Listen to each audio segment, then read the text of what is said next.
The Ex-Worker, an audio strike against a monotone world. A podcast of anarchist ideas and action. For everyone who dreams of a life off the clock.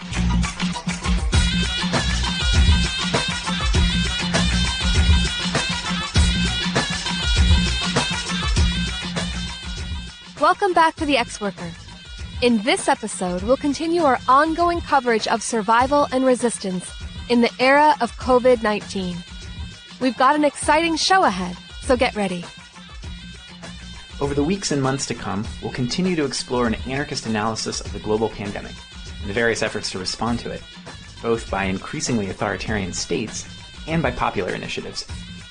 So far, we've offered some initial perspectives on what an anarchist approach has to offer for survival in pandemic times, and focused on the rent strikes that have kicked off and are spreading around the U.S. and far beyond. But there are still a lot of basic questions that we think are important to cover. What is actually going on in terms of the medical situation? What do we know so far? And what do we need to know? What steps can we take to keep ourselves and our communities healthy? Of course, this means critically examining just what it is we mean by health, which can't just mean bare physiological survival in a world devoid of freedom or connection or touch. Exactly. And beyond questions of health, whatever that might mean, what are the ways we can meaningfully contribute? As anarchists, our impulses are to distrust corporate media and fight back against the constraints put on us by the state. Are those helpful right now? How do we critically evaluate what we're being told? And if we're suspicious of the authorities, who can we trust or turn to for more reliable information to help us survive this? Well, one place to start would be with healthcare workers, who are on the front lines of the struggle against COVID-19, interacting with patients, responding to government health dictates, and reflecting on how to balance care for others and their own survival in incredibly high-stakes circumstances. Fortunately, there are a lot of anarchists who work supporting our health and offering us care, ranging from nurses to herbalists to therapists to acupuncturists to many other roles.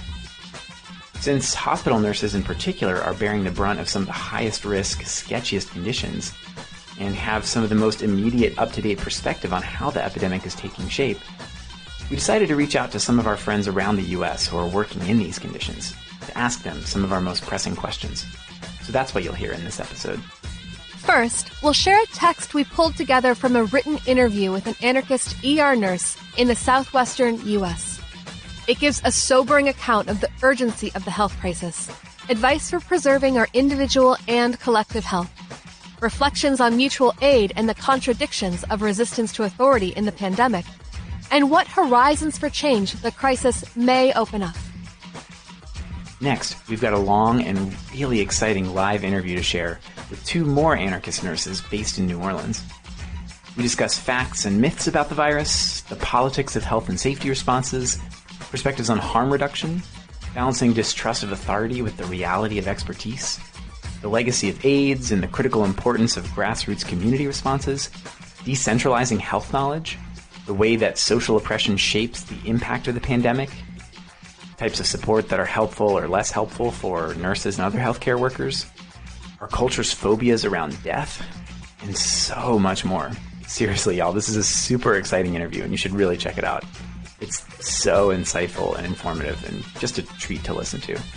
And we'll wrap up by mentioning a few urgent campaigns related to Indigenous solidarity and prisoner support in the COVID crisis. As always, you can find a full transcript of this episode and links to everything we mentioned on our website, crimethink.com/podcast. And please hit us up with any suggestions, corrections, feedback, or reports from where you are by email at podcast@crimethink.com or through CrimeThink's social media. Thanks for tuning in. Let's get started.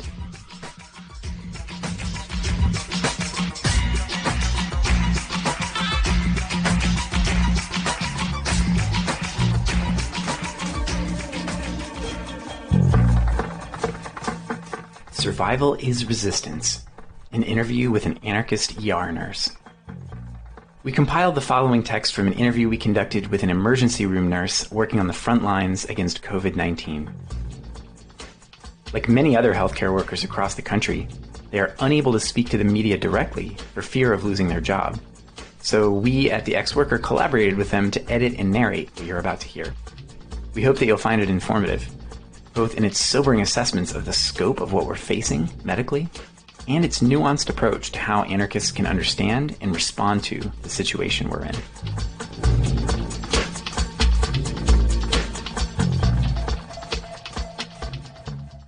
I work as a nurse in the emergency room of a level 1 trauma center in the southwestern United States. We have not been hit hard by the pandemic yet, but we are anticipating and preparing for that in the weeks to come. Operational changes to our triage process have been made. We are triaging patients in large tents outside. We have set up dedicated COVID floors, and intensive care unit capacity is being expanded. These things all happened later than they should have. We are running out of tests and have a limited supply, so we're only testing healthcare workers who are sick, patients who are at high risk due to their health history, and those in respiratory distress who require hospitalization.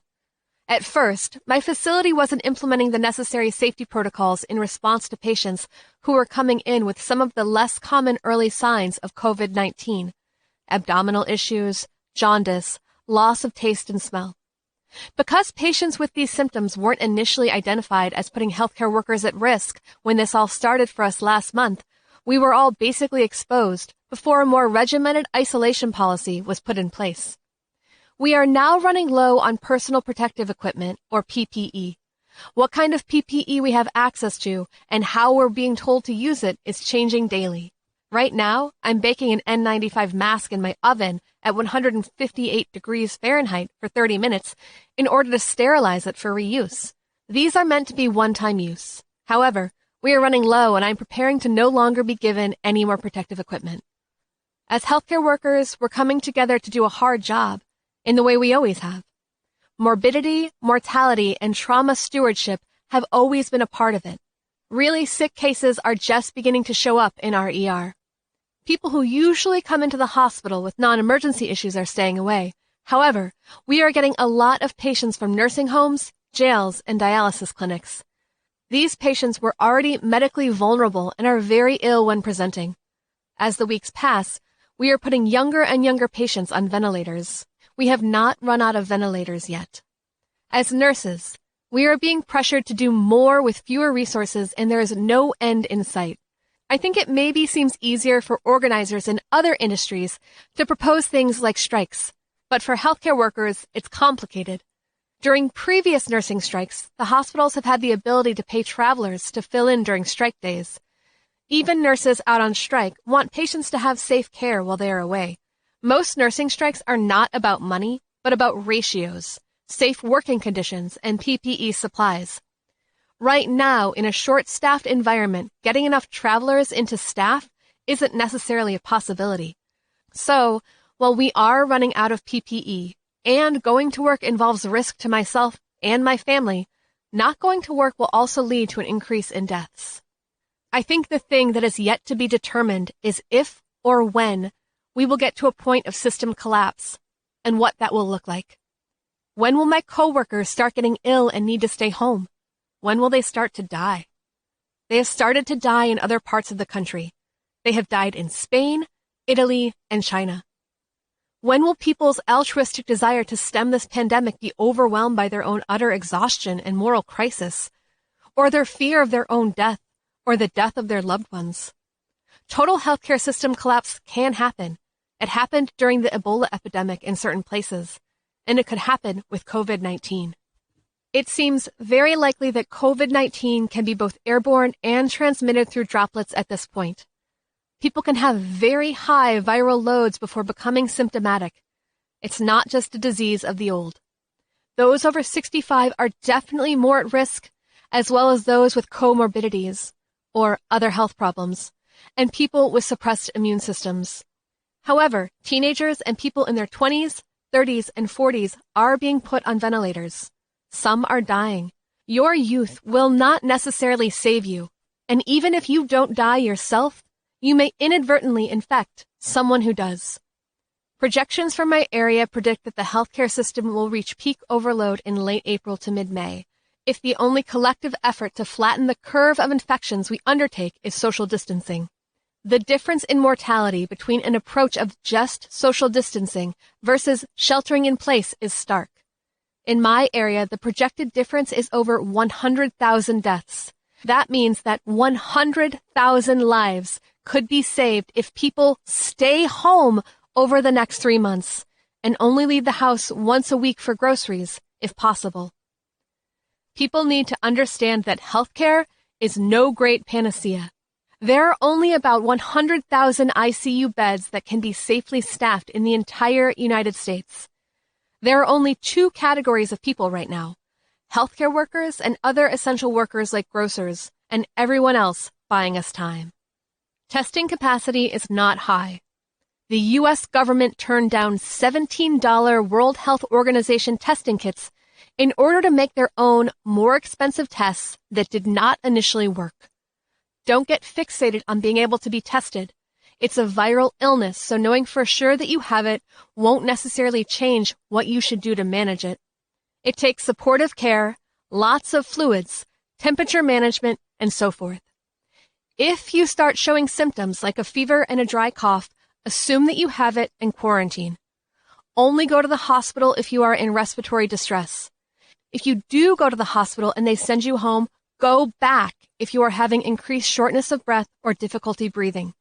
People who initially present with mild symptoms may still need oxygen and respiratory support later in the course of their illness.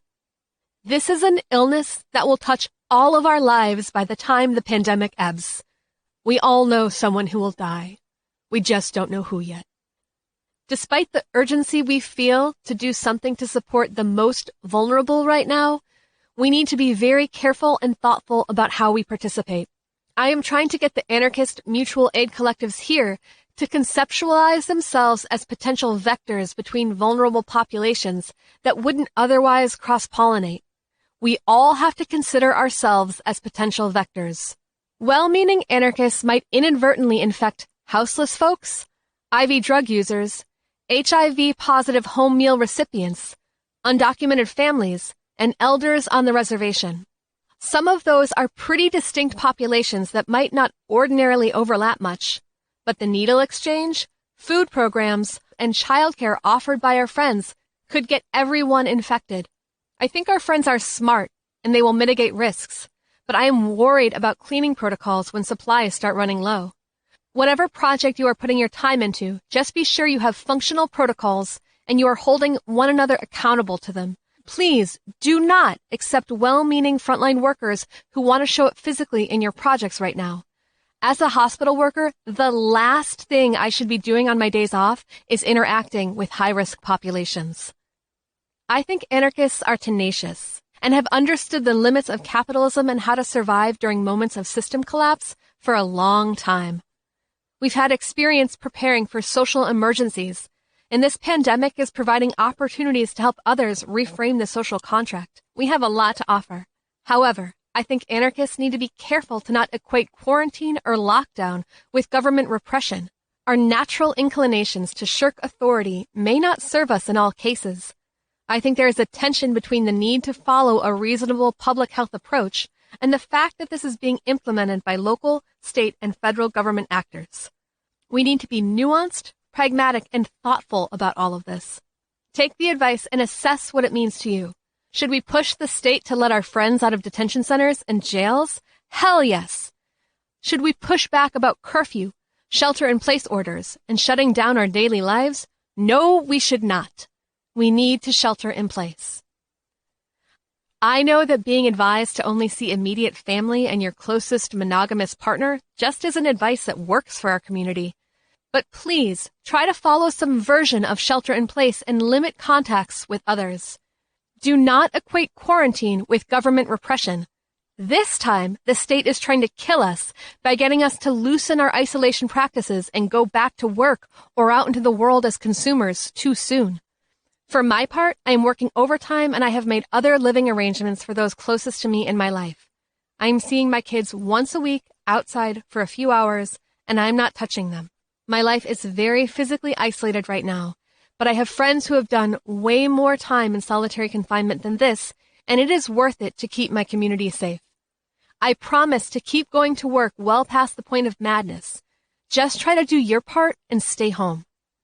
The pandemic is showing everyone how desperately we need a fundamental change in our approach to healthcare.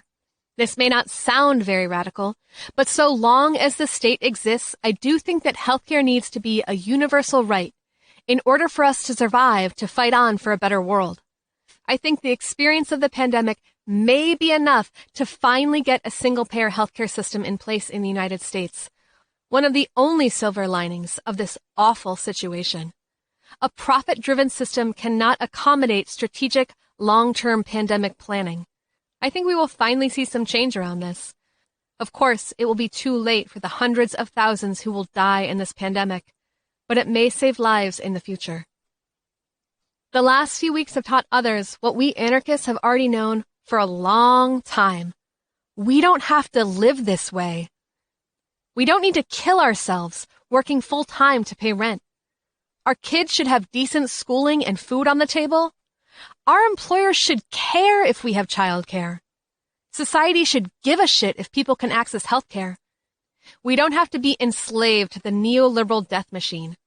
Rent strike is real.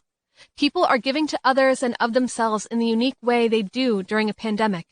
We can take care of each other, even after this is over. We can check in on our neighbors, free people from prisons, do political solidarity work. We can be more present with our family, live life at a slower pace, and pool resources. I hope, despite all the death that is to come, that people hold on to the small but meaningful things we can do for one another. Let's act as though our individual survival depends on the survival of all people in our communities. Let's not conceptually see ourselves as the other. Anarchists often tend towards exceptionalism, identifying ourselves as outsiders in relation to society. That isn't going to work right now. You may get sick. You are not immune. You may need assistance. We are all in this together. Thank you for everything you're doing. May we all survive this intact. More than ever, resistance is survival. Survival is resistance. Love and health.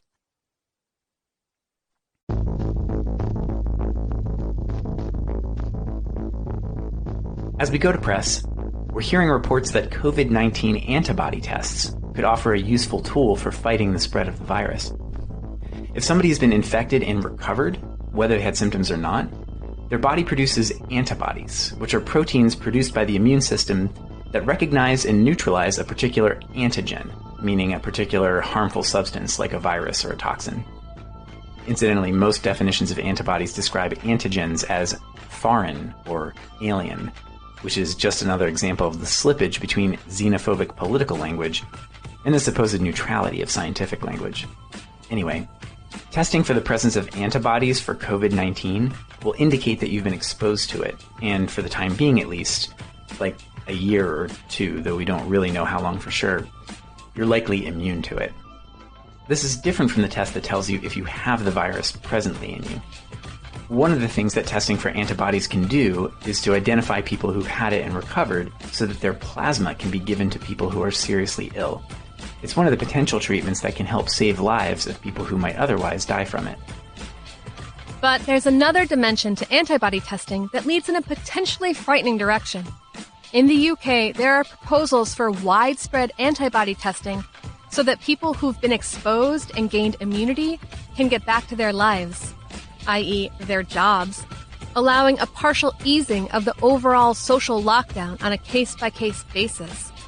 This would involve giving people with antibodies a so-called immunity passport, enabling them to go out, interact with others, or travel while most others remain locked down. This is modeled to some extent on efforts in China and South Korea, which have used smartphone apps and colored QR codes to regulate people's travel based on their status of health or exposure in a national database. The totalitarian implications of this are apparent. How long will it take for police agencies to identify dissidents and assign them a lockdown status regardless of their health or immunity? But then is it better for everyone to remain equally locked down for potentially a long time, rather than create an antibody test-based regime of first and second-class citizenship? These are the types of questions we have to confront as we renegotiate survival and resistance in pandemic times.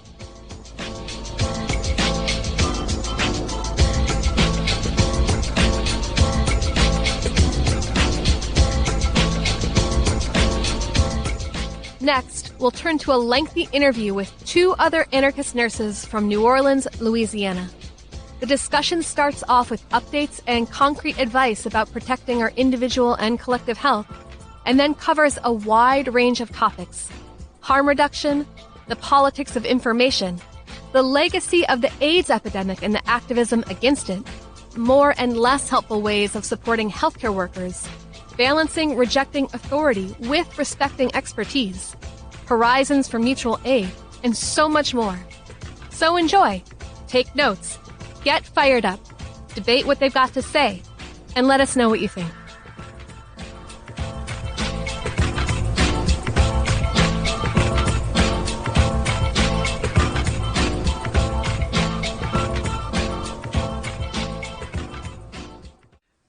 This is Clara with The Ex-Worker, and I'm really excited today to be speaking with two radical nurses on the front lines of the struggle against COVID-19, Vi and Sasha. Could y'all introduce yourselves and tell us a little bit about the situations that you're in? Yeah, thanks for having us so much. I'm Vi. I am a nurse in New Orleans. I work at a level 1 trauma center in the emergency room, which means that I am typically in situations where people are in pretty bad accidents or need emergency care at the kind of highest level that can be offered in the city. So I've been working there for about 2.5 years, and now we're kind of in the center of this COVID outbreak. So that's what we'll be talking about.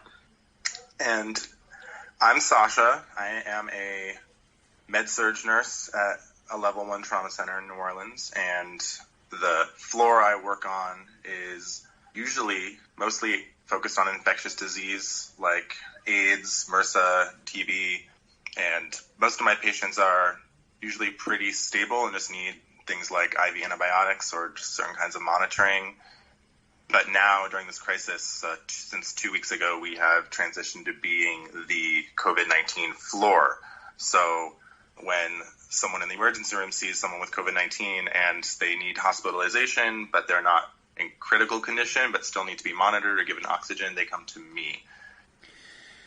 Well, I have to say I'm so grateful to y'all for the work that you're doing, and so reassured to know that there are radical people who are on the front lines of this crisis. So since me and many of our listeners are just stressed out by the ambiguous flow of information, trying to know what to trust, what's going on, I wanted to start off just by asking a little bit of sort of fact-checking, myth-busting about the medical situation. Since y'all have had the opportunity to see things up close, can you tell us just in a nutshell, what do you think the most important medical information that we everyday people need to know about the pandemic? Are there things that people are freaking out about that they really don't need to be? Or on the other hand, things that people should be more careful or conscientious about that we're not paying as much attention to? Yeah, I think that's a really, really good place to start. And I'm excited to bounce off of, Sasha, please, bounce off of each other on this. I think we have a lot of thoughts about this, especially as people who have lives outside of being nurses. And I would say that one of the hardest parts about this, sifting through this information, is that unfortunately a lot of the directives that are coming from the CDC, which is the Center for Disease Control, from the World Health Organization, which are, these are not benevolent, neutral organizations that we generally want to just immediately fall in line with. But unfortunately, in this situation, a lot of the directives coming out of public health centers, along with the state at large, which I would say are around social distancing, social isolation, quarantining, these terms that we're becoming more familiar with. I will say, first off, they are kind of the only way to minimize the full extent of how widespread this virus could be. And I think that part is not a conspiracy. And I think you've probably at this point heard a lot about this term flattening the curve.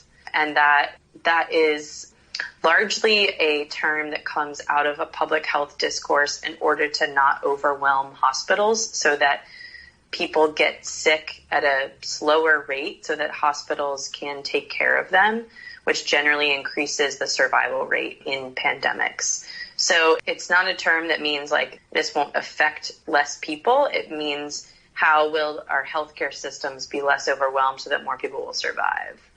So it's a little confusing. And I would say that largely the recommendations to be extremely cautious about your daily movements in a situation with a virus that's this contagious is a good option, a good way to think about it. One thing that complicates that, or that makes it something that people can think about based on their own lives, is that unfortunately, in a lot of situations in our country and I think especially in subcultures, a lot of people do not live in multi-generational homes or communities, and a lot of people don't live with folks who are immunocompromised. And so I think sometimes there are situations where people exist in communities that are actually relatively insulated from like the severity of the illnesses, though I wish that we did live in like super rich multi-generational communities with people with like all different sorts of health conditions and problems. And so I think sometimes there are communities or pockets of people who are relatively insulated who might be able to have a little bit more mobility, that we can talk about later about strategically what that would mean. But I think that for folks who do live in multi-generational communities, do live around folks who are immunocompromised, that there really can't be any downplay on how important it is to be really, really careful about one's daily movements, just because of just every day we're finding out how truly like contagious this virus is. And also we're learning like that while the majority of people who contract it have mild cases or even asymptomatic cases, meaning they don't show that they are sick, this is still an ongoing situation, and the virus is changing, and it changes based on location and based on populations of people. And so there's still a lot of information we don't have, but I'll pause and see what our friend Sasha has to say about it. Yes. Sorry, I was taking notes while you were talking. Yeah, I think one of the biggest things that we have to acknowledge is that there's a lot of misinformation coming from the centers of information that we as nurses are used to relying on for the latest evidence. So I think a lot of my friends or people in the community don't even realize what exactly we do as nurses. And one of those things that we do specialize in is we are infection control professionals, basically. And we're taught a lot of things in school, and we're constantly keeping up on the research and implementing it where we work. But a lot of those guidelines that we rely on come from places like the Center for Disease Control, which is run by the U.S. government.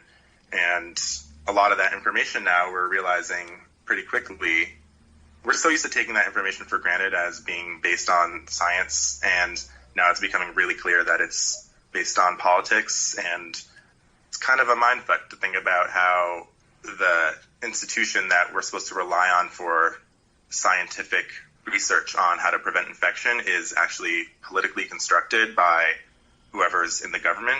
So we're seeing so much information coming from the CDC that is actually not based on evidence. It's based on working with the realities of what supplies are. Mm-hmm. So that's something that even we as nurses people are looking to us for advice on what is actually effective in preventing the spread of this infection. And the truth is we still don't know, because we're in an early stage of this pandemic. And also the information that we're so used to relying on is becoming really clear that is very politically tainted with people whose interests are just keeping society going, basing on like what is actually going to prevent people from panicking, or what is actually going to allow healthcare workers to feel like they can keep doing their jobs safely. Things such as wearing bandanas as a form of mask to prevent you from getting the infection while you're working. That is something that the CDC has been recommending with no evidence. So we're kind of in the dark as much as a lot of other people, I think. Although we do have things to base it off of from prior epidemics that are similar. Yeah, I think you bring up some really good points and contradictions, and that's kind of what I was trying to get at with saying that these are not benevolent organizations or neutral organizations like the CDC and the World Health Organization or even your local health department. They all are operating off of a kind of constantly readjusting this algorithm based on what are the labor demands of the places that they're offering advice on, who are the populations, what is the profit motive, who is elected on these boards, who's in charge. There's this kind of invisible calculation going on that we really don't have much access to about how these recommendations get made. And I will say, in terms of you mentioned, Clara, myth busting, I think two things we could offer, because there's so much we could talk about the politics of information right now, but two things I think we could walk away from being very clear about. One, Sasha brought up, and the other I'll bring up. One is that in the absence of any access to masks, clearly anything that covers your face from another person's face is going to be a form of harm reduction for contracting a virus that largely spreads through droplets, which are things that leave your mouth when you're coughing, talking, or emitting any kind of fluid. But we know from the fact of actually a lot of places in the world have never had access to masks, and a lot of studies have been done. For instance, there's been some studies done in Vietnam in different healthcare settings with people who only have access to fabric masks, which are a lot of these homemade ones people are making, and the difference between that and a surgical mask or medical masks. And the percentages are pretty significant.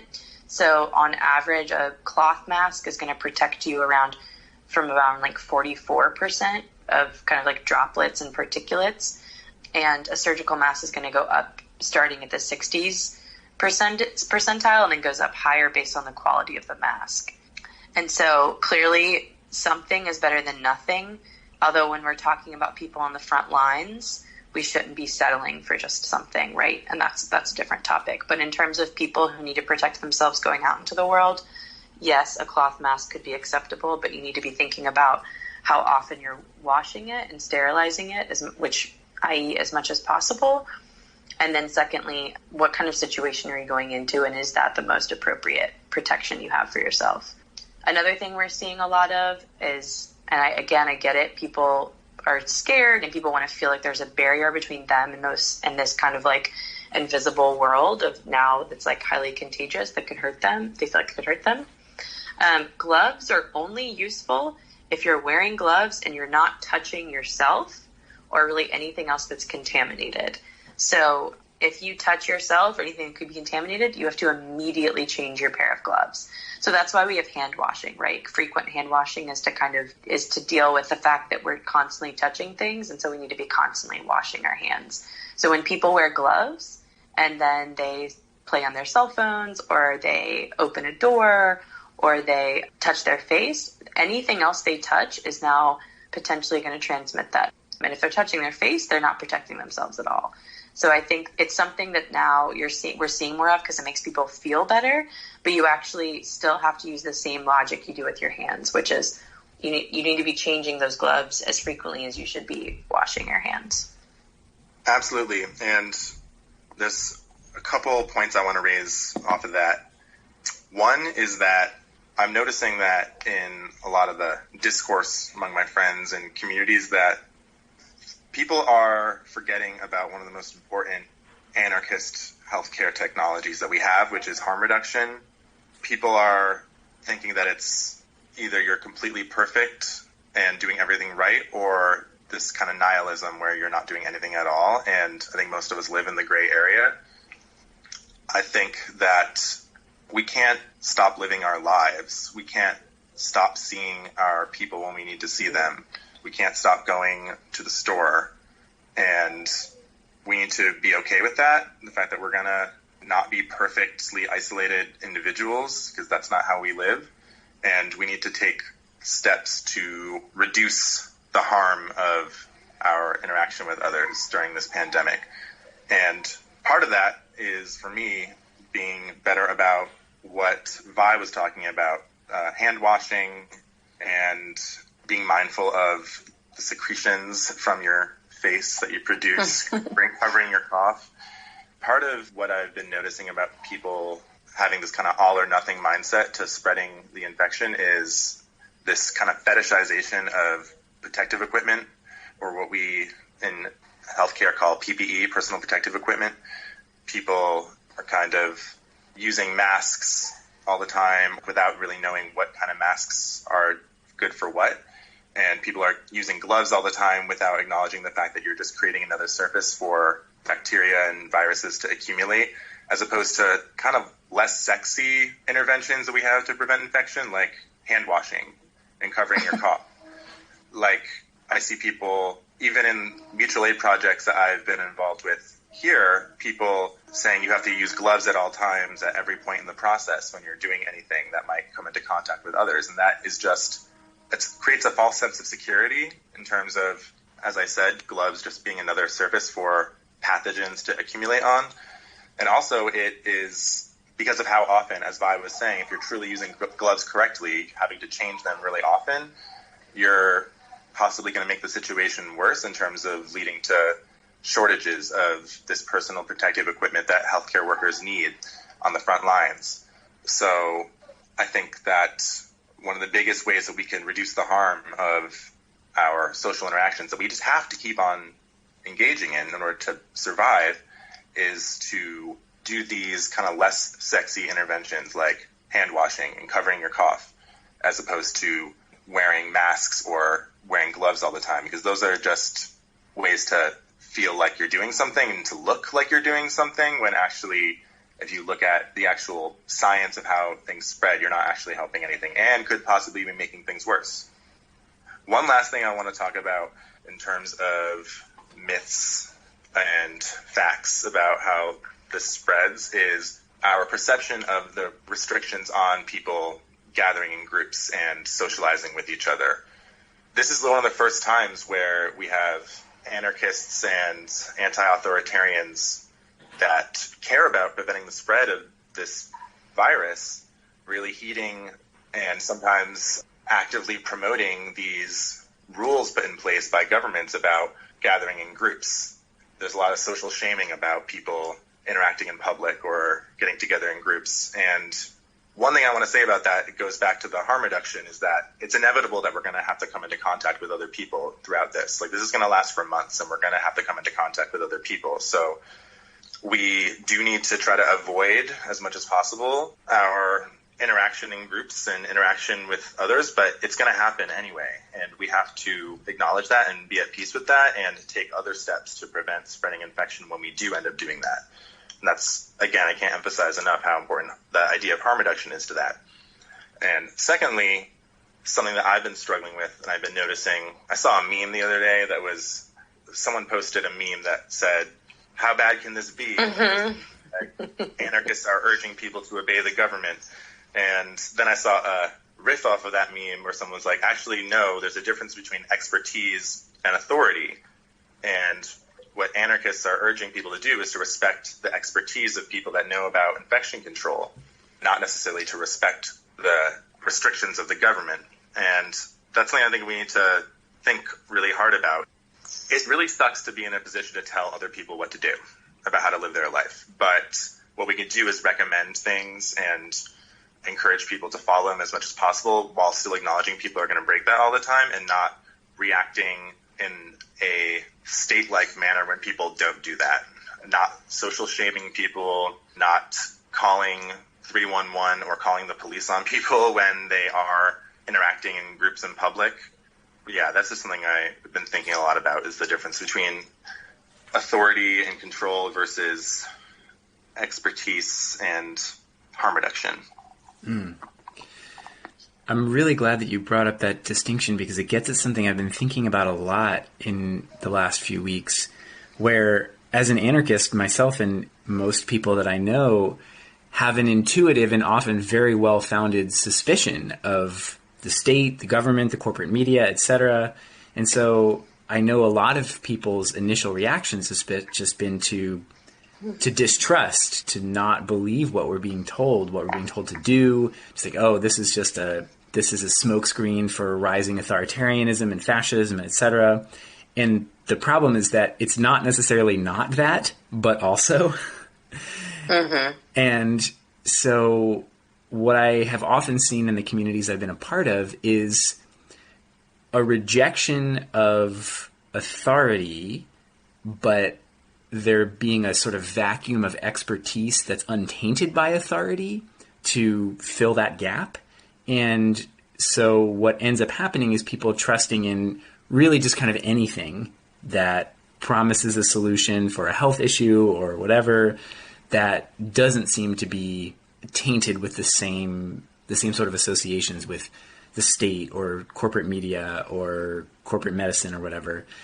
So I want to see if we can explore this a little bit more. I'm curious, like, how do we, as anarchists, as people who admire and at times even fetishize rebellion, disobedience, these sorts of values that in non-pandemic circumstances we want to really foreground, how do we balance these challenges around distrust of authority, but also this need for expertise to be able to survive a situation like this?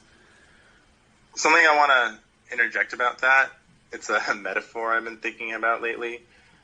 We don't want to throw the baby out with the bathwater, but we also don't want to drink the bathwater because of the baby. meaning, just because a lot of expertise about how to prevent infection does involve telling people what to do, that doesn't mean we want to stop telling people how to be safe. But at the same time, we don't want to be just uncritically absorbing every kind of admonition from experts about how to be safe. Because as we've been talking about, all that stuff is political. I mean, I think this is kind of the central contradiction that we, I'm not surprised that we launched actually straight into this, because I think this is what is on everyone's mind. Well, I shouldn't say everyone. I mean, I'm kind of taking leaps with the general, I imagine, audience of ex-worker.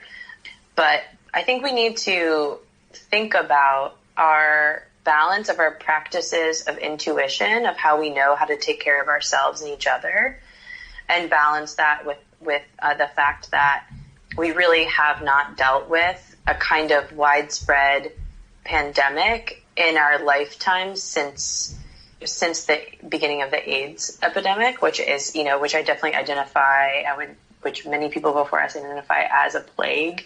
And I would say that, like, I do really think of these moments as plagues, and as plagues that hit different people at different times, in ways that really illuminate, kind of the most fundamental contradictions of society. And so I think we do need to be looking a lot to our elders, and we still have elders who've survived the Spanish flu. We have elders that survived different outbreaks at different times around the world, and we, still have elders who survived the beginning of the AIDS epidemic in this country. And I think this literally is a novel virus, which means a new, that's all when you hear novel, it just means new, right? And I think a lot about, if you took some photos of what it looks like for us to be approaching our patients right now, I know nurses who lived through the first kind of 2 or 3 waves of the AIDS epidemic in this country, and they talk about how similar it felt in terms of this extreme unknown, and it's sometimes completely overdoing it of protection, and the way we know the ways in which people were made to feel like lepers during that epidemic, and that is happening now for sure. I mean, I think I cannot stress how isolating it is to be afflicted with this virus right now and to be on the front lines taking care of people. It is a horrible feeling to be alone in a room, suffering, to not be able to have a visitor, and for every single person you interact with to be covered in multiple layers. Well, if they're lucky enough to have access to that equipment, to show up in that. And it is not how we want to work.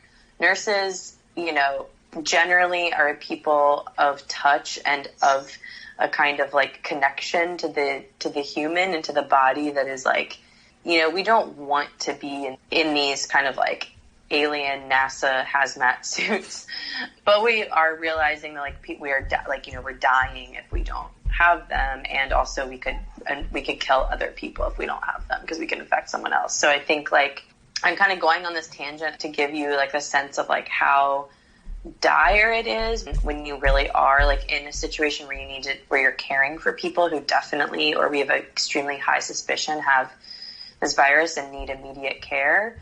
And so to realize that like some people around you are going to the full extent that they can while also still going in to massive rooms of people who have this virus and rooms, individual rooms of people who are dying from this, doing the best they can to protect themselves and their other patients. And so when we come home, we are also doing our best to protect ourselves and to protect the people we live with. But like, we do need to give each other some grace and some like care, and to like, we cannot become and internalize a kind of hypochondriacal individualist mindset where like everyone is a vector and like any interaction could be contagion, right? Like that is a pathologic way of thinking that will reinforce the kind of world that like every capitalist and eugenicist and fucking like statist that like controls these things would love to see play out. And I'm sorry because I'm like not giving a solution to this, but I think my solution is like a little bit of like patience and grace as we figure out the right ways to take care of ourselves in this, but to be really mindful of how we make strangers and loved ones feel about their own bodies and about their own interactions during this time. And so I don't think this is a time of shame. I think this is a time of collectively checking in about the best information we have. And so what are the best practices we can make for ourselves, for our houses, for our affinity groups? Like it's actually a time of collectivity in these decisions because there's such a massive onslaught of information. And the only way we can do this is if we check in together and try to bounce off of each other the best information we have that makes sense for where you're at and what kinds of risks and what kinds of like interactions you and your loved ones need to have to survive. I think it's so important to be talking about AIDS in regards to this. A lot of people have been saying that it's inappropriate to compare this to the AIDS crisis, but when you compare things, you're looking at the similarities as well as the differences. I think it's really important as far as talking about dispelling myths and facts that we recognize that we are still in the point with coronavirus where people during the AIDS epidemic were when they were calling it GRID, the gay-related immunodeficiency. That's how little we know about it. We're still having to deal with bodies piling up just like they were at that time. So there's still so much we don't know. And I think that's really important to recognize.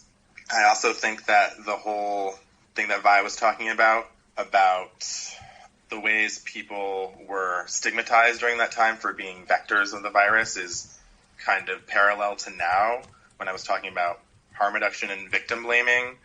People during the AIDS crisis were being blamed for the death of their own community by doing things like having promiscuous sex, and now we are seeing the same thing where people are being blamed for going to funerals for loved ones who have died from this, or people are being blamed for just living their life. And I think it's really important to acknowledge the parallels between that.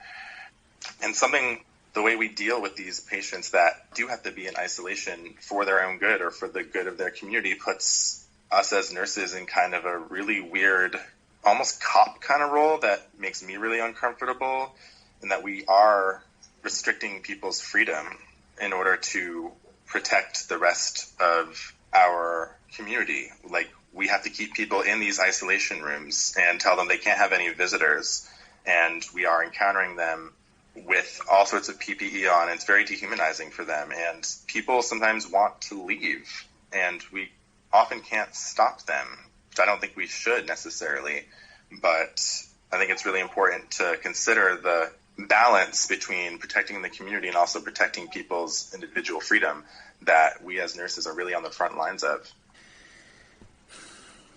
Yeah.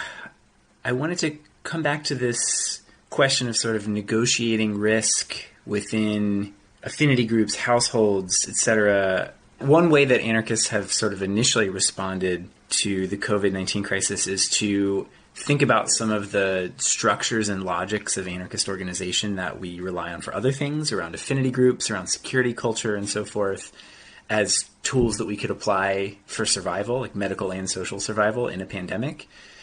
And I'm curious, from y'all's perspective on the front lines, do you have any insights about how these kinds of anarchist frameworks might or potentially might not be useful to us as we're trying to organize to reduce harm, to minimize risk, and to be able to continue to live our lives and to resist while maintaining connections and as much health and safety as we can? I really like that question. I've been trying to kind of think about how the concept of the affinity group, which I feel like maybe would be cool for us to just like elaborate. The way I understand an affinity group is like a small, there's never been really a number to it in my mind, but I would say kind of 3 to 7 group of people who all share some kind of common beliefs and interests and ideas of action, of like how to operate in a situation that could be potentially really dangerous.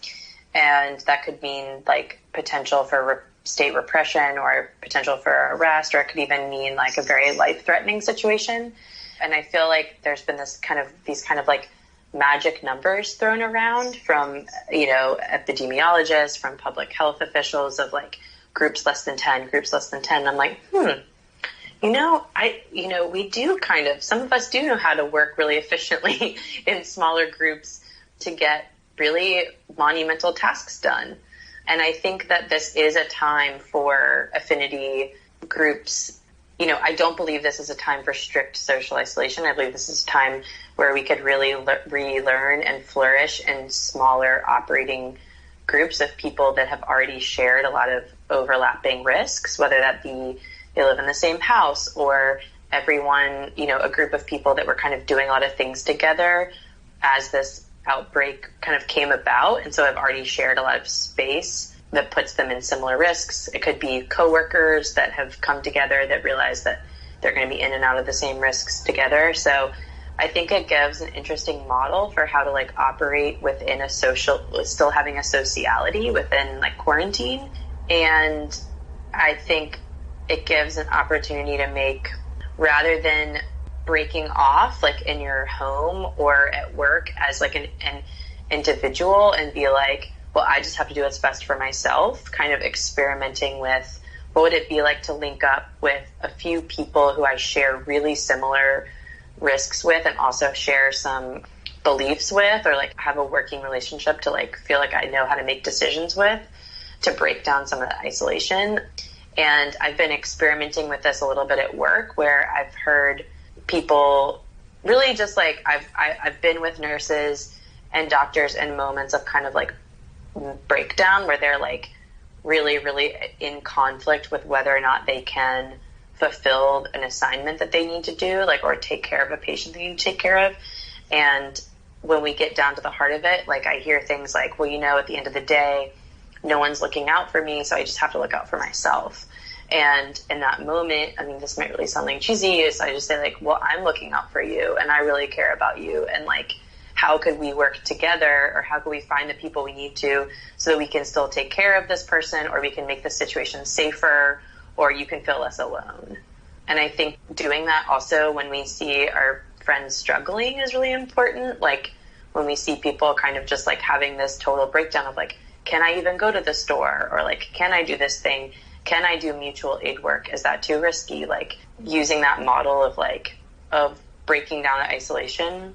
And I do actually think that this is a time where when we have events or when we organize something, we should be trying as much as possible for people to be self-organizing within the groups that they're already kind of quarantined with, and then those groups talking to each other through the means that we have, rather than having like a really big neighborhood meeting because you want to get together your neighbors where you put everyone together. That is really not a good idea right now to do that. So what are the ways that we could encourage people within their households or within their little groups to organize together so that we can communicate amongst those groups? And I do think we have a lot of that experience, and I think this is just like a fantastic way to overlay like that model of organizing that has many, many decades of experience that actually really lines up with some of the like ways we know to reduce transmission at this time.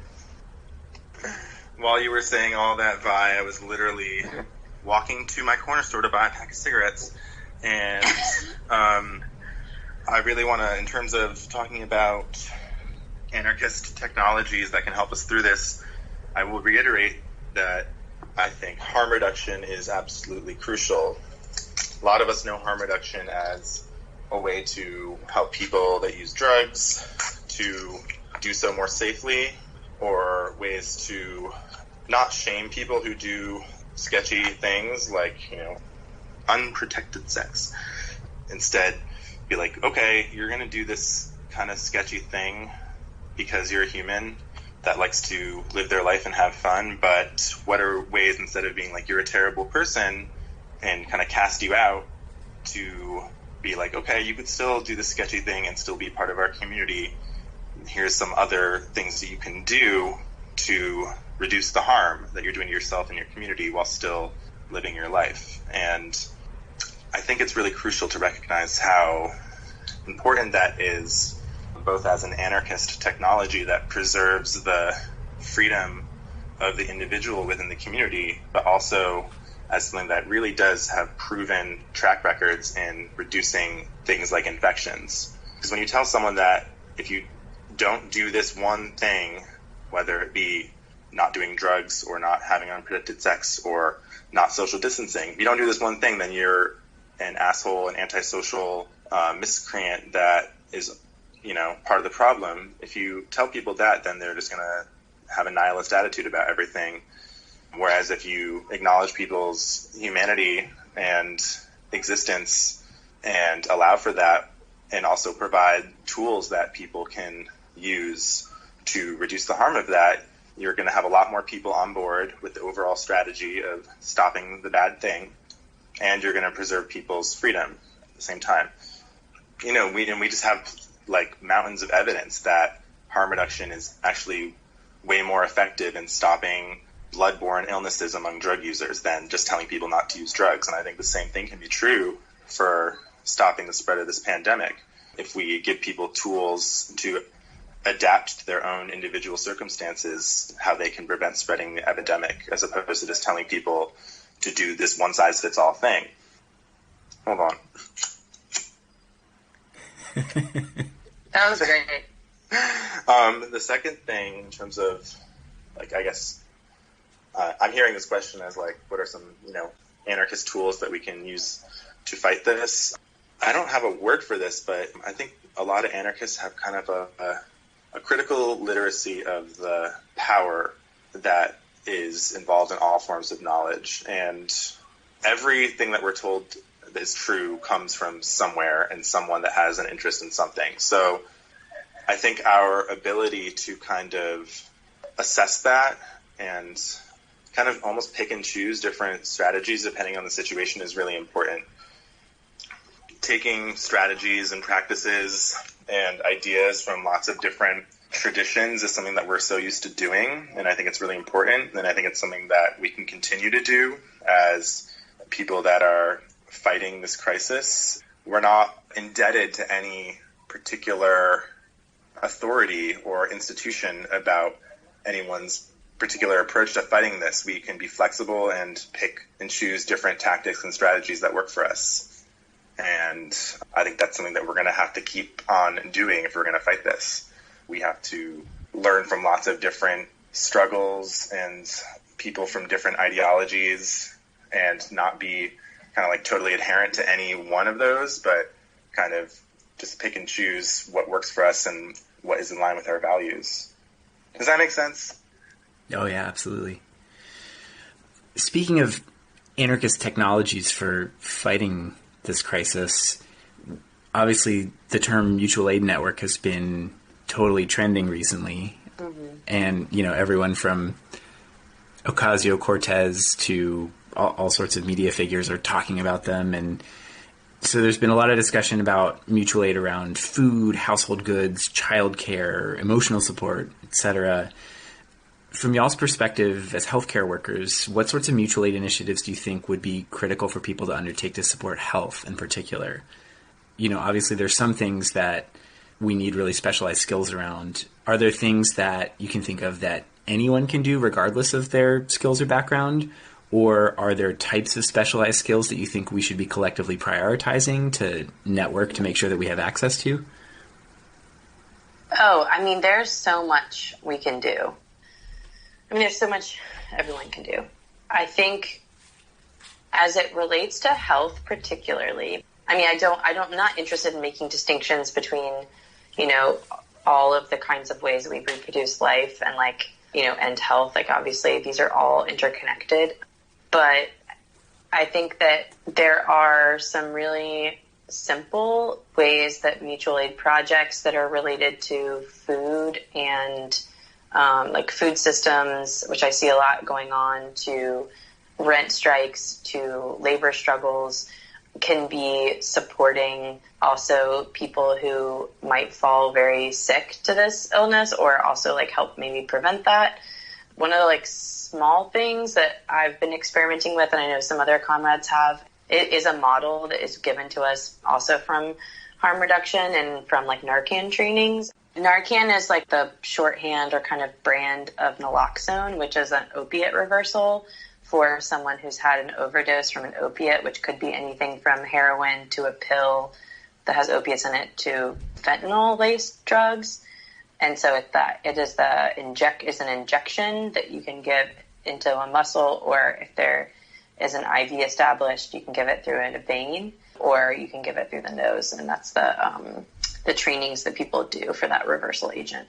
So I do think this is a time where we could be learning about the body systems that are most affected by this virus, and some simple kind of clues to clue us into if someone, especially for people doing mutual aid, food delivery or prescription delivery, ways to clue in to see if someone is in distress.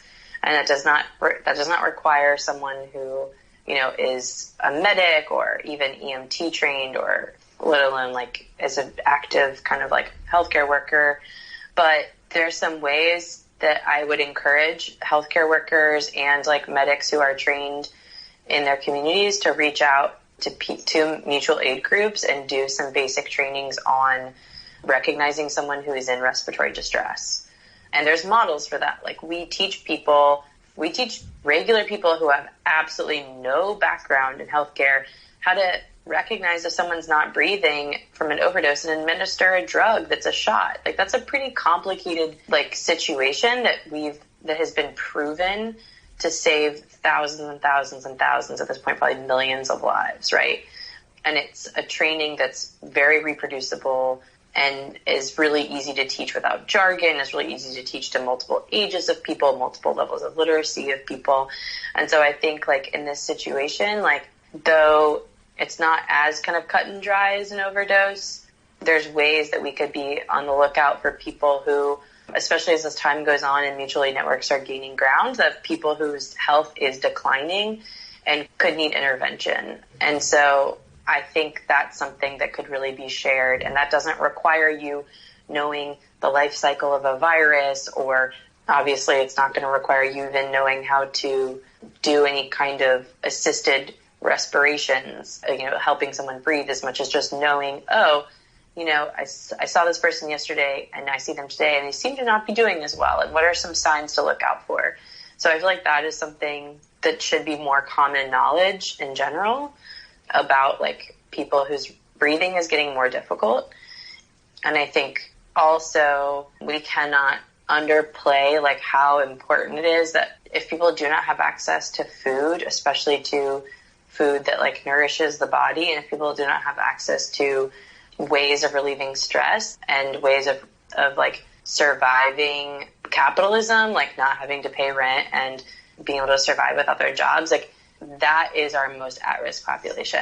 People who are struggling to make rent every month, people who are struggling to make it to their jobs because they're already sick. So those are indispensable to people's survival during this. So I would also I see anyone right now who's working to support their neighbors, community members, strangers for rent strike, and then are producing food systems that continuously, like, capitalists and our cities and states refuse to provide for us. Like, that is absolutely 100% indispensable to survival. Because if people can't eat and people are going to work sick, like, I guarantee they're the people that I'm going to be seeing in the hospital with the worst outcomes. Yeah, Vi really took the words right out of my mouth in terms of mutual aid, in terms of health. One of the biggest problems with our Western medicine system that we are trained in is that it isolates health in terms of just biophysical processes that can be helped with medicine or surgery. And I think what we're really seeing now is how crucial the whole person is and their community is to their health. I honestly I'm concerned for the minority of people that are infected with COVID-19 for their ability to breathe on their own, but I'm actually more concerned for the vast majority of people who won't ever have those complications, for how they're going to survive the shutdown of society as we know it. I mean, we live in a city, New Orleans, where the majority of people who live here became unemployed overnight.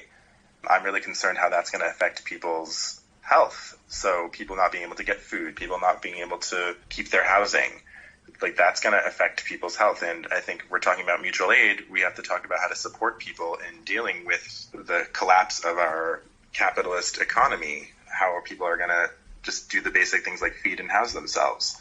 So mutual aid about those things is incredibly crucial to people's health. And I also think that we need to kind of democratize health knowledge, as Vi was saying. So many of the things that we're trained in as nurses are things that you can teach yourself. There's like this whole mystique about it that you have to be educated on it. But I'm going to tell you right now, half of everyone I know that's a nurse learned half of what they know from YouTube videos that anyone can kind of go look up, things about how to stop the spread of infection, or things about how to recognize someone's respiratory status overall and when you need to get them to a hospital. In terms of mutual aid things that healthcare workers can be doing, I think that we can be kind of demystifying a lot of this stuff and teaching people that it's not that complicated, a lot of the things that we do, and helping people understand their own power and their own intuition of when someone's not doing well, and recognizing that infection control is not rocket science. You don't need fancy equipment all the time to stop the spread of infection. And I think more healthcare workers should be spreading that knowledge to people about how they can empower themselves to look out for other people who aren't doing well, and also use the wealth of knowledge that is available for free on the internet about how to protect people around them. And I mean, one easy way, and I mean, I'd be happy to debate this with someone who thinks this is quote unquote too risky, but, you know, I have a different concept of risk given the work I do.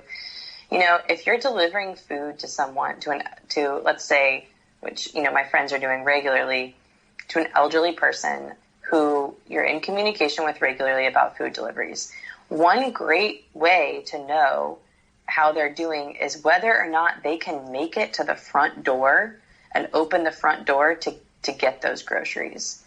And, you know, I think that there's some really good logic for doing no contact deliveries, but at the same time, there's a safe way to stand at the bottom of someone's stoop or away and just see, like, is this person able to get to the door to, you know, get their groceries? Or is there some system in place that if people choose, they would like a wellness check, where it's just like, it's not a real wellness, I mean, not a wellness check in the sense that someone needs to come with, you know, supplies to take a blood pressure or whatever, but just to know, hey, when we do the delivery today, we'd love to just see you, and we can wave to the front door. And I think people have been so terrified of, like, spreading, you know, and, like, transmitting things, which comes from a really, really good place of wanting to protect people. But at the same time, I think I want to say this very carefully because I don't want to alarm people. But, you know, in New Orleans right now, there's a massive percentage of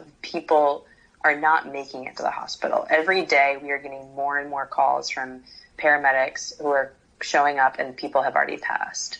And I think, those people are often elderly folks that live alone, whose families can only check on them every now and then. And their families are doing the best to keep an eye on them and check on them. But we all know, this is one of the most tragic aspects of this, horrific society that we live in that has no plans for people as they age, right? And so families do their best to scrape by and take care of their elders, but we don't have a system that supports anyone taking care of their elders. So this is what happens.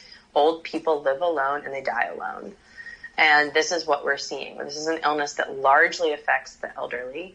And I cannot stress how important it is that this is the time to reach out in your neighborhoods, in your communities, if you're doing mutual aid, to think about who are the elders in this population. Is anyone able to check on them?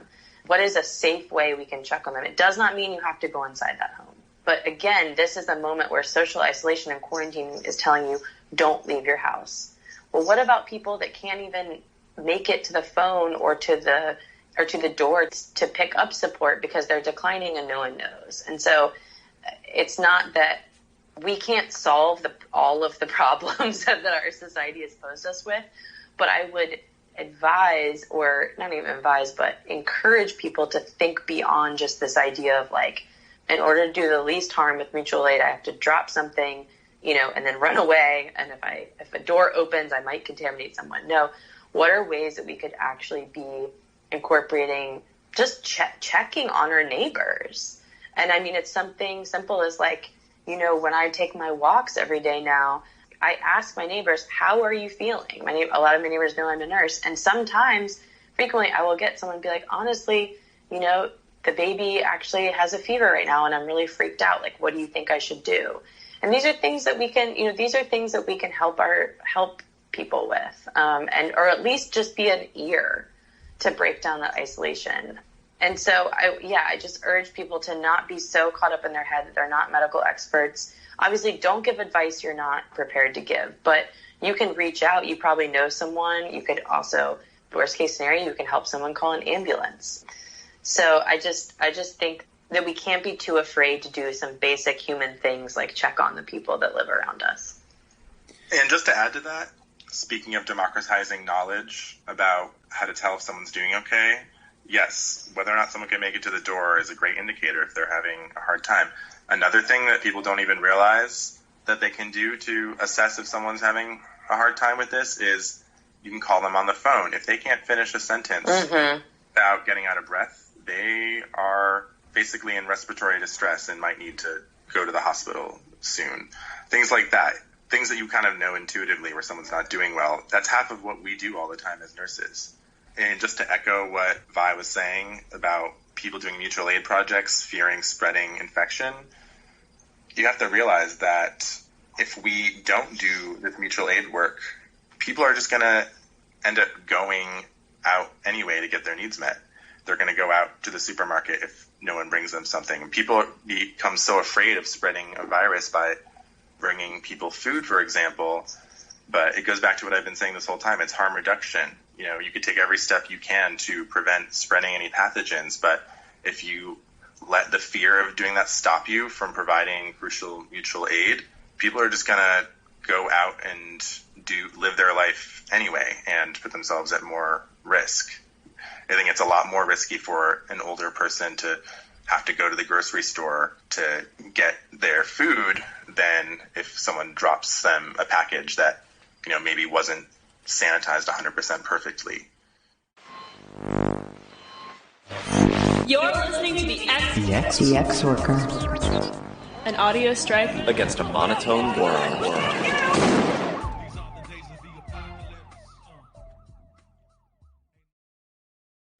Can y'all tell us a little bit about the situation in New Orleans where you are right now? We've been hearing these nightmare stories about the ways that nurses and healthcare workers are being mistreated in the places where they work, about lack of key equipment and all these sorts of things. How is the infrastructure holding up? What are the most urgent things that y'all need And are there kinds of support that folks who are not working in healthcare can offer to y'all in terms of safety, in terms of labor negotiation, in terms of anything with your conditions? Thanks for asking that. And I'm interested to talk about Sasha's response because we might differ on this, which would be exciting because, ex-worker loves a little good, healthy dose of debate. But the question of resources and infrastructure right now is truly a day-to-day situation. We never know really what we're walking into and how much equipment we're going to have access to until we get to work because the numbers change all the time. The rumors fly, and it's also a matter of, each day, how many patients are coming into the hospital is changing drastically. So I would say a lot of people have reached out to me, and I know a lot of other healthcare workers about masks in particular because they're reading that healthcare workers don't have enough access to N95 masks, which are those turquoise masks, typically turquoise, that you see that are for airborne precautions. And airborne precautions are to protect against pathogens like bacteria or viruses that can travel through the air in much smaller form than in droplet. The side note to that is that there's a lot of debate in the kind of virology pathogen community about how to classify coronavirus because it kind of exists between droplet and airborne. So, quote unquote, the jury is still out on that one, which is why the safest thing for frontline workers is to be able to have access to these airborne masks, right? Because we don't totally know yet all the routes of transmission, or we know the routes of transmission. We don't totally know yet, where to draw the line between this droplet and airborne discussion. So my position on that is that if you cannot provide numbers and masks to healthcare workers in the hundreds, let alone the thousands, that I am not going to hoard masks and wear them when my coworkers and comrades cannot wear them. So for me in the emergency room, it's all or nothing. We all get masks or none of us get masks. I'm not going to wear a mask when my fellow worker does not have a mask. So we need numbers so high that frequently I would say, if you have a cache of masks under 20, I would look at who in your immediate community needs them the most. Now we're starting to get resources because of how incredible people are at gathering resources, who are finding ways to crowdsource or fundraise mask numbers much higher that could go to a local healthcare place. But I'm at the place where, if me and my coworkers don't have masks to go into rooms with patients who are extremely critically ill that we know have this virus, we have a much bigger problem on our hands than whether or not we're going to get a mask that day. We have some serious decisions to make about how we're going to handle that situation, and we have to do that together. And having a handful of masks that someone sent out of love is not going to solve that problem, if that makes sense. So my feeling is that we have to recognize ourselves as workers and as human beings who are capable of dying in this process, and we have to decide together, at work, what our limits are at the same time that we fulfill the fact that we have taken an oath, whether it's just to ourselves, to protect our patients and to try to keep our patients alive to the best of our abilities. So I would say, if you have access to masks in the hundreds, please get in touch with people doing frontline healthcare work, especially don't forget the paramedics, the EMTs who are out there frequently with way less equipment than we are. But if you just have a few, I would say think about who in your community could use them, who's immunocompromised, who's elderly, who's doing mutual aid work, who could use those masks. Yes, so to answer your question about what the situation is like in New Orleans, in terms of the epidemic, we've known for weeks now that the spread of the virus here and the mortality, the death rate from the virus here is really outpacing anywhere in the world. We are really bracing ourselves, I think, this coming week or two for the healthcare system to be totally overwhelmed, for there to be a lot of deaths. A lot of that is attributed to Mardi Gras, thinking that people from all over the world, including places that were already hit hard by the virus, were all here in the city, and then all of us were rubbing shoulders with them and sharing drinks and other things with them the whole time. So in terms of the numbers, we're really seeing the number of new infections and the way people are dealing with those infections is really kind of outpacing other parts of the world, which is really scary. In terms of what support we need to deal with that, I will echo what Vi said. The shortage of PPE, or personal protective equipment, is really kind of universal across hospitals and even across regions in the United States and the world. And because of that, I think the response to that shortage really has to be systemic and not individualized. I've personally been getting a little overwhelmed with how many people are offering me their own personal mask supplies and things like that, and people not really fully knowing what exactly we need. And I totally echo what Vi said about how I am honestly not that concerned about my own health in dealing with this. I personally think that I've probably already been exposed to it and I'm pretty much an asymptomatic person, but I am really concerned about my coworkers who are maybe older, or have more health conditions, or are pregnant, or have family members that they live with who are older. I'm really concerned about the janitorial staff that has to clean every room between every patient, who are often immigrants, who aren't trained at all in terms of what the risks are, who don't know anything about this virus, and just really feel scared about even cleaning a room. And they should be scared because they haven't been properly trained or educated on what's actually going on. And that really does, it slows down our ability to care for more patients if we can't get the rooms ready in time for new patients to come up because there hasn't been any training or education of the people that do the really basic material work that needs to be done to get these rooms ready for patients. So I agree that the individualized support in terms of people offering masks and things is often kind of unhelpful, as is things like food. It's like, you should see the situation in my break room right now. Every shift we come on, there's just tons of food donated by local restaurants, which is good, but it's piling up in our break room. We don't have enough room in our refrigerator for it.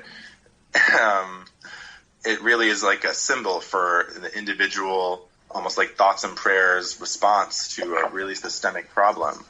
I think what we really need is a systemic solution, and for me that is increasing worker militancy. The people that are closest to the problem are closest to the solution. And I think if frontline healthcare workers such as nurses and patient care techs and janitors were more included in the discussion of what the preparation and the response to this would look like, we would be seeing a lot more efficacy in people being protected, and we would be seeing less people dying ultimately, because when frontline workers don't feel prepared to deal with this, it slows things down and there's delays in people being cared for. What I personally need is, I know that in our radical milieu, there's a lot of people with organizing experience who have organized in really different and weird conditions. And I think that there's a lot of frontline healthcare workers that just need basic organizing 101 support, like how to organize your coworkers. And, I'm not the biggest fan of organized labor necessarily, because I think labor unions create their own kind of authority and bureaucracy, but a lot of people don't even realize that you can organize in your workplace and help shift people's consciousness to recognize their own power just by talking to people. And you don't need necessarily a union to do that. I think that really the only way we're going to address the things that we need, like PPE shortages and staffing and safety, is if we get the thousands of kind of ordinary people that are on the front lines of this more oriented and educated about how they can come together and fight the administrations and fight the management and have more of a voice. And I do want to say something just like very blatant about the condition in New Orleans, which is that this, and particularly in the hospital that Sasha and I, the hospital kind of environments that Sasha and I are in, we don't work in a, in a like an elite private healthcare institution. Like, we are in a safety net hospital in the heart of an predominantly Black and predominantly impoverished city. That is the reality of New Orleans. And our hospital is the only hospital that cannot turn away any patients. And the predominant population of people that are being affected by this virus and are coming in and having the worst outcomes are poor Black New Orleanians, straight up. There's no other way around it. Media loves to paint this virus as this kind of like classless, post-racial virus. It's like, it's affecting young people, old people, white people, Black people. Like, I've seen these insane headlines that like talk about how like this is kind of like, that's why people should be so afraid of this, because they like can't go back to somehow like looking at the historical like conditions of society as to who's going to be affected by it. That's fucking bullshit. Like, we know who is having the worst outcomes of this virus, and it is devastating. I feel like there's not enough discussion going on right now about the intersections between race and class in this virus, and it's absolutely inescapable for me and what I see day to day. Yes, a bunch of old, rich white people are also going to die from this. That is a reality, but in terms of the highest toll and suffering, and in terms of the younger people that are suffering the most, there's absolutely an inescapable direct line in terms of race and class in the city. And so I think in terms of what we need, like, we need the toppling of, white supremacist capitalist society that creates the conditions to where we have a reproduction of a crisis that the city is no stranger to, of seemingly like a natural, quote unquote, disaster, right? And who is affected most by it? Like, this is not new for this city.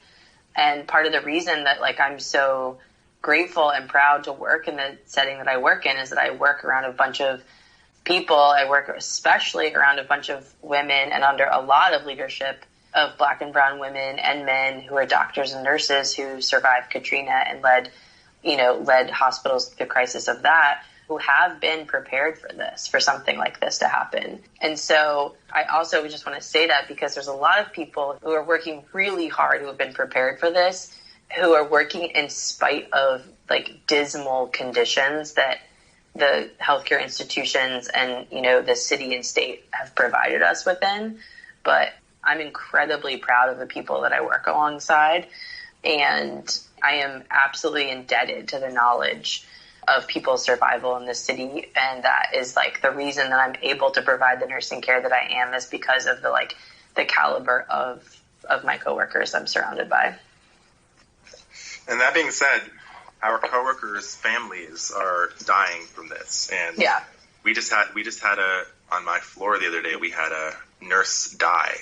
Not one of my coworkers, but someone that worked at another area hospital.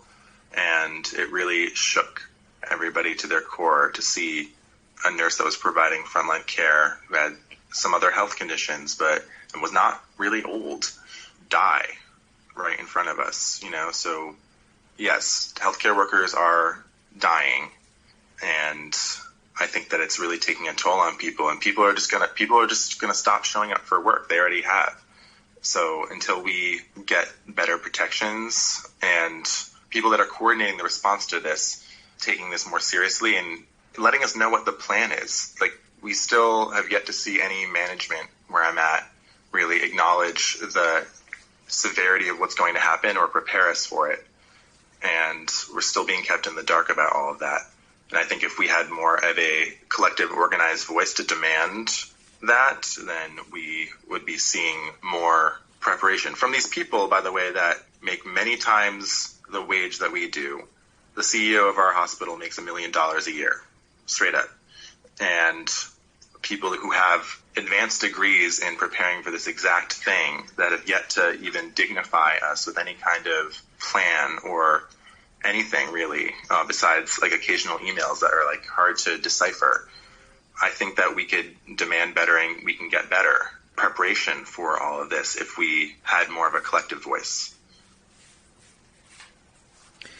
So speaking of destroying the white supremacist capitalist society that is responsible for all these terrible health outcomes stratified along all these lines, this crisis is really bringing up these huge questions for me about the relationship between the various societies we envision and healthcare. And I've been thinking about the way that healthcare kind of occupies this strange role where on the one hand, it's cited as a reason why utopian visions for a horizontal society could never work, because we need the kind of complexity and kind of like capital intensive forms of care that people often need. But on the other hand, the profit-driven U.S. healthcare system is often pointed to in the U.S. and around the world as an example of how capitalist healthcare is fatal to so many people. So there's sort of this like contradictory or pulling in opposite directions situation that on the one hand, like it's seeming unrealistic to have a utopian vision. On the other hand, the current vision we have being totally inadequate and oppressive, which leaves us in this place of stasis or inaction. And I'm thinking about that as an anarchist. I'm also feel like the contemporary political conversations, even before that, the viral outbreak about healthcare, have often been stuck in another unhelpful binary between, on the one hand, this neoliberal nightmare that we currently live in of private health insurance and fuck the poor, or on the other hand, this sort of Obamacare vision of big government and total dependence on the state and bureaucracy and stuff. And it's so frustrating to try to wade through these contradictions as an anarchist and come up with some sort of transformative vision. So I would really love to hear any thoughts that y'all have about how we can break out of these binaries and what a more transformative vision of health and care could look like in a future society. Ooh. Whatever.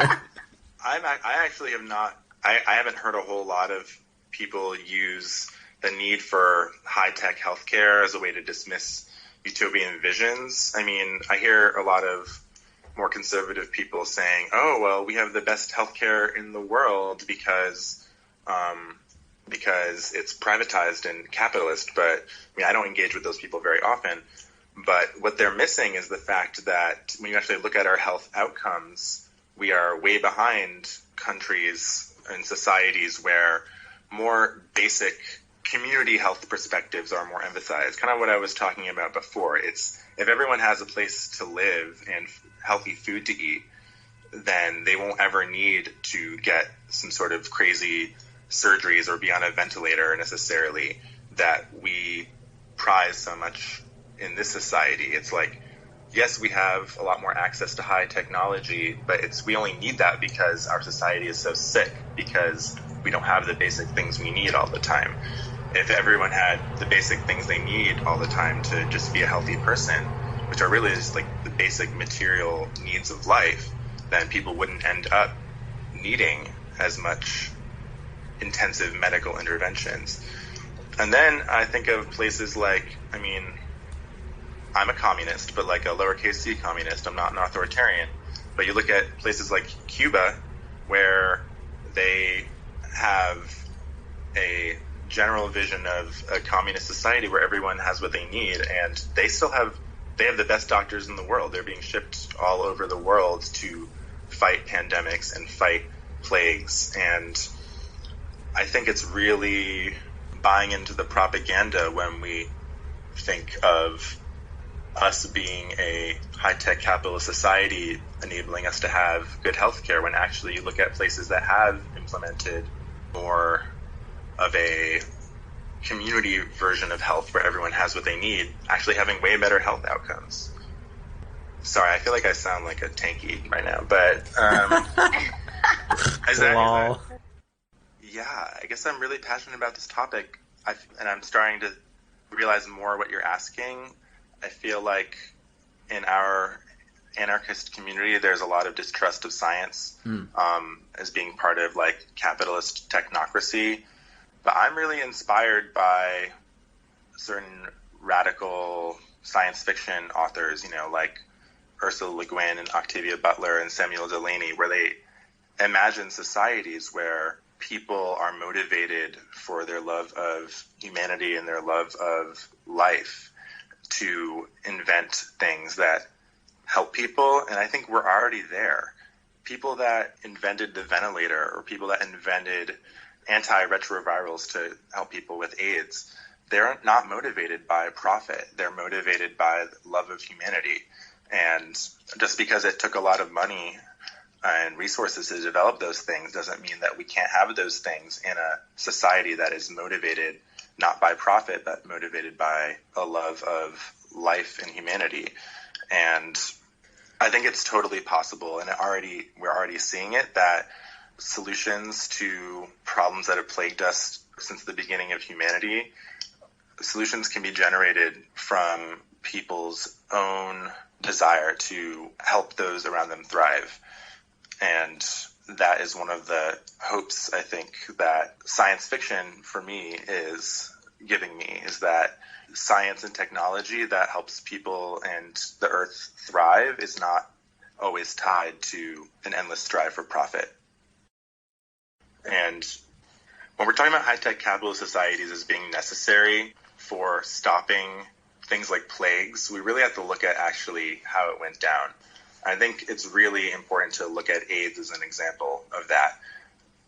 AIDS activists, who a lot of whom were queer and trans and anarchists and communists, they were the ones that really helped stop the plague within their communities, while high-tech capitalist healthcare systems were failing them. People were dying from the treatments to AIDS before activists were inventing things like harm reduction and safer sex and taking care of each other. Activists actually forced high-tech medicine to respond to the crisis and forced them to change their priorities and forced them to make certain drugs available for free. It's like we have this technology, medical technology, modern medicine, but it doesn't have to be used in the service of maintaining hierarchies. It can be appropriated toward helping the people that are affected. And the same thing with the opioid crisis. Modern medicine is constantly appropriating communities' responses to these crises, like harm reduction and Narcan, all this stuff. Even when you look at the history of medication abortion, it was women in Brazil that were using over-the-counter heartburn medicine, basically, to induce abortions on their own, and now that has been adopted as standard medical practice. These are grassroots practices that don't require a whole lot of technology or investment from capital in order to use, and they are the ones that are actually being adopted by modern medicine. People think of power coming from outside of themselves to stop things like pandemics, but in reality, it's people that are closest to the problem that are often closest to the solution. And we don't necessarily need high-tech capitalist healthcare to save us from this. They need us to learn how to deal with it. And on that, I will say, I think one of the best ways to kind of see the crisis between tech and labor and patient outcomes that are going on is with the ventilator shortage. And all you have to do is click on any kind of news source right now or pick up any paper and you'll see that on the headlines. And ventilators are machines that basically act as your lungs outside of your lungs, being able to do an effective job at breathing for yourself. For your kidneys, that's called dialysis. For your heart, that's called ECMO. For your lungs, it's called a ventilator. And it's called, mechanical ventilation, where a machine kind of puts a certain volume of a certain amount of oxygenated air at a certain pressure into your lungs, and then actually helps get that air out of your lungs. It's an incredibly complicated closed system of breathing between a human and a machine that requires not a lot of ingenuity or expertise to assemble the parts, but requires many, many years of experience and extremely complicated biophysics to understand the settings of it that will actually improve a person. Because if you're on a ventilator, it means you're not breathing for yourself. And so the two options are you get weaned from a ventilator and you learn to breathe again, or you don't wean off of a ventilator and someone, either doctors or a family member, decides to take you off of it and you die, right? There's only two outcomes. And so the ventilator is like this bastion of, advanced kind of medicine.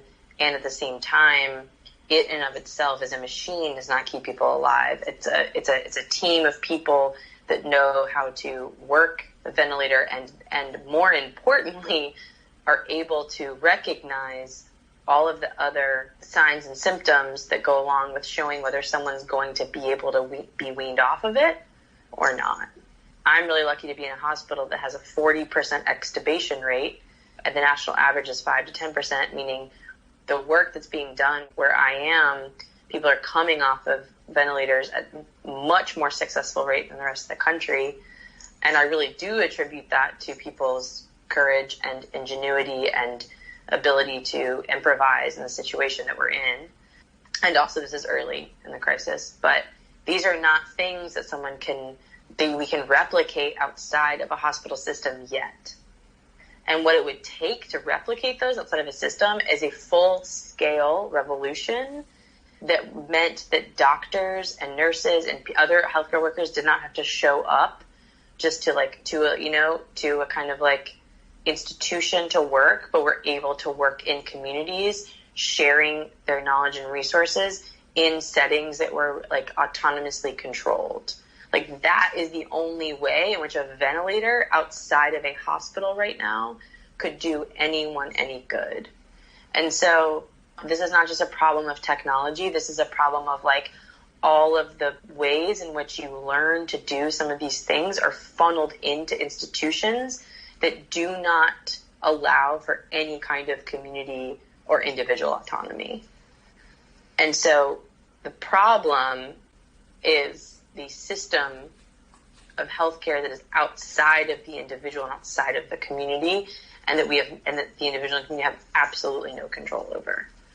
And so until we have either like a mass desertion or extraction or revolution of healthcare workers who are able to work directly in communities with people, like with these technologies, at that level, they are actually useless outside of specialized institutions. And we're in the middle of a pandemic where we might not be able to make that kind of turn that fast. But as Sasha was saying, there's a lot of other ways at a lower tech level that we can be supporting people and caring for people. That also might mean supporting and caring for people that don't want to go to a hospital and die in a hospital. That might be a place where mutual aid could be extended in the future. We are starting from a place that in the society we live in, or the society I live in, which is in the United States, that is so profoundly death phobic, that is so profoundly terrified of death, that will take all measures to kind of villainize it, avoid it, separate it from life, separate it from any kind of relationship to the greater like project of being a human on this planet, that it's seen as this problem to solve and as this like absolute enemy. And it's seen by our highest like technocrats in the health field too, whose goals and markers of success in the work they do is to make leaps and bounds in the progress of keeping people alive. A lot of that technology has been incredible at keeping people alive in even like very simple circumstances. And I'm very much against any kind of analysis that takes us to a place of like, well, death is inevitable and, plagues have always been around. And so we have to accept the death of, anywhere from 100,000 to 2 million Americans because of this and just get over it. This is what nature intended. That's absolutely has, all of that has its roots in an extremely eugenic and fascist discourse that we can go into the history of, and like needs to be just like that kind of logic needs to be like obliterated from any kind of like radical consciousness. And we cannot escape death in this situation, and people are going to die. And lots of people are going to die, even with the best possible outcomes and interventions. And so how do we grasp both that inevitability And the fact that there is a lot of preventable death. There's a lot of people who are dying who absolutely should not be dying and who are dying because of the horrific conditions that people live in this country, that in a lot of ways the rest of the world in some ways is just kind of like realizing of like how absolutely inadequate the conditions are that people are supposed to survive within, like, you know, the greatest empire that's ever faced human civilization. And so to me, we're wedged within that as anarchists, as people who often have historically and currently tried to conceptualize death as something that's not unnatural, that is something that is a part of being human and being on this, and, you know, being an animal and being on this planet, and also, you know, stood up for and taken action in the face of absolutely, like, unjust and unnecessary death. And so this is an opportunity for us to face some of those bigger fears and also break down alienation and implore and instill and, like, fight for dignity despite what people's outcomes are from this. And the way that people are dying right now from this virus is deeply, like, not on terms of autonomy and dignity, and is desperate. And so there are some immediate and big both systemic changes and, like, calls to action there.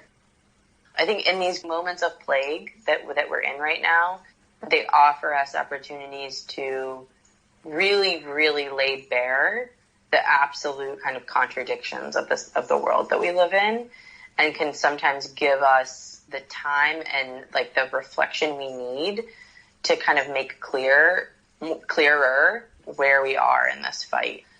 And I hope provide courage to face it. And if all of our decisions are made in an absolute fear of death of ourselves, or fear of death of anyone we come in contact with, we're not going to be able to have the courage or make the decisions that we need to make sometimes in order to really, like, face the level of crisis that this is posing, one on a base level to just, like, humanity and survival, but on another of, like, the reproduction of that and, like, the options that people are going to have moving forward, to have more than just a bare life, but to have, like, a life, you know, worth living.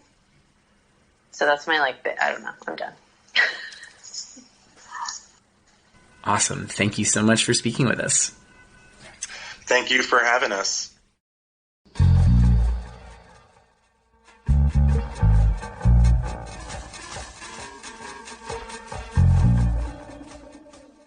So that just about wraps it up for this episode of The Ex-Worker. Before we let you go, though, we want to share a couple of urgent appeals that crossed our desk in recent days.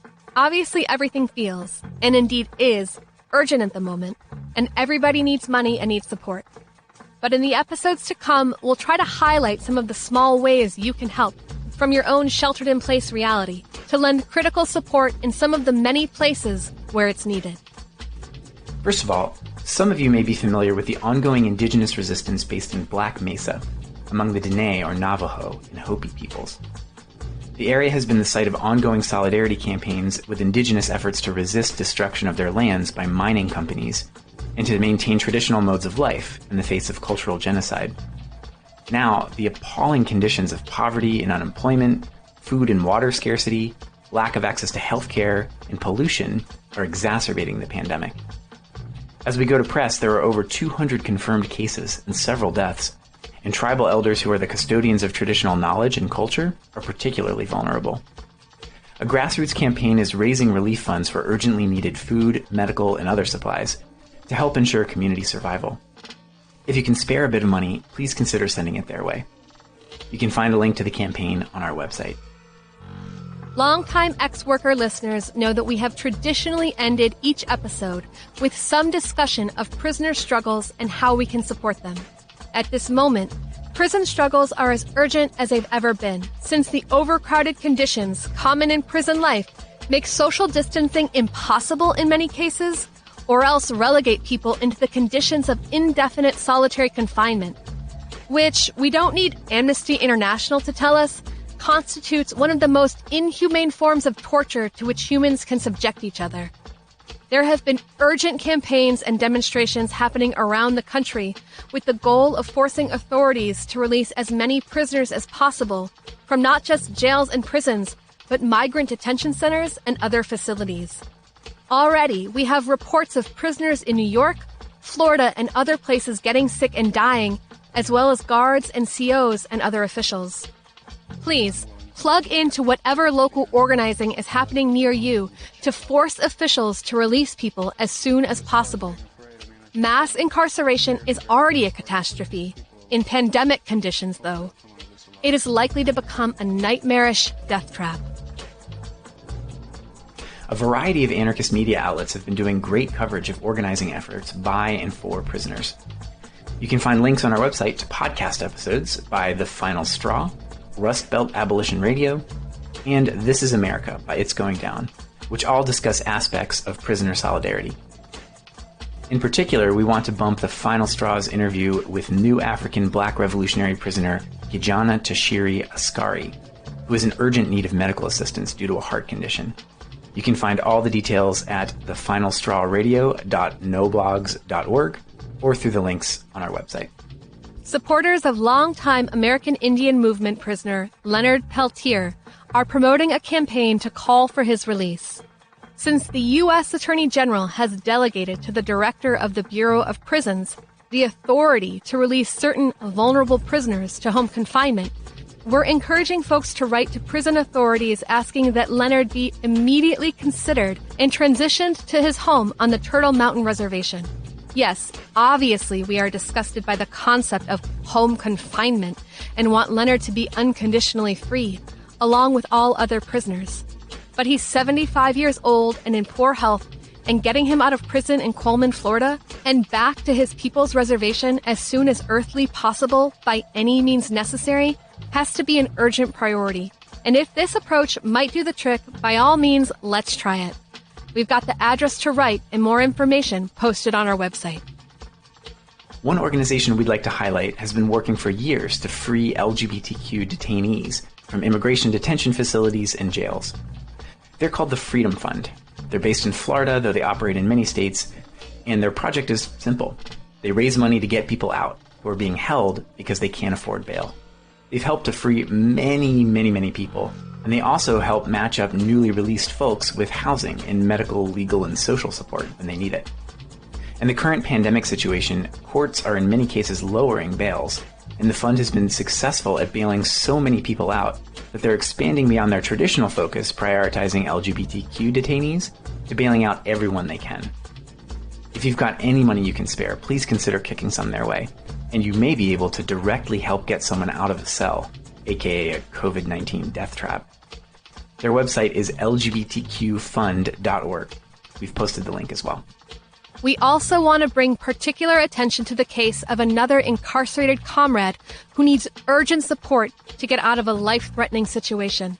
Anti-fascist David Campbell is currently serving an 18-month sentence in Rikers Island, the notorious New York City Island jail hellhole, for his role in protesting an alt-right gathering. We'll have more to say about his case in particular soon, but for right now, it is critically important that we put pressure towards getting him released. On Rikers Island, the rate of COVID-19 infection is 7 times that of New York City as a whole, which, if you haven't heard, has more infections than any other city in the world right now. Prisoners can't access sufficient cleaning supplies, social distancing is impossible, and the healthcare was already abominable. It's a nightmare, and all of us who care about supporting anti-fascist and prisoner struggles should do whatever we can to urge his immediate release. To do that, his support crew and the Metropolitan Anarchist Coordinating Council in New York are asking folks to call the district attorney in hopes of getting him out of there as soon as possible. All the contact info is on our website. And since we have usually ended each episode with information about upcoming prisoner birthdays, we'll do that here. Given the grim conditions and the urgent threats to life that all prisoners are facing, it's perhaps more important than ever to let folks inside and the prison officials who are considering their fate know that they're not forgotten and that we're doing our best to keep an eye on them and keep them in our hearts. So that said, this upcoming April 11th is Chip Fitzgerald's birthday. Chip is a former Black Panther who has now been in prison in California for over 50 years, the longest serving Black Panther in U.S. history, and remains committed to liberation to this day. Drop him a line and let him know that you're thinking of him, or check out his page for more info on his case and how to support him. The link and his mailing address are on our website, crimething.com/podcast.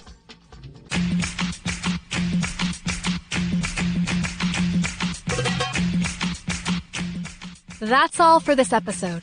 Huge thanks to the 3 amazing radical nurses who shared their stories and advice and analysis with us in this episode. We're so grateful for your words and for your tireless work on the front lines of this pandemic. We love you, and we're keeping you in our thoughts. Thanks to Underground Reverie for the music. Thanks to all of the other anarchist media projects who are continuing their work through this crisis. And thanks especially to all of you for listening. We'll be back again soon with more accounts from anarchist healthcare workers, updates on demonstrations in the pandemic era, reports from other countries, and plenty more. Till then, stay healthy, stay fierce, stay inside when you can, and take care of each other.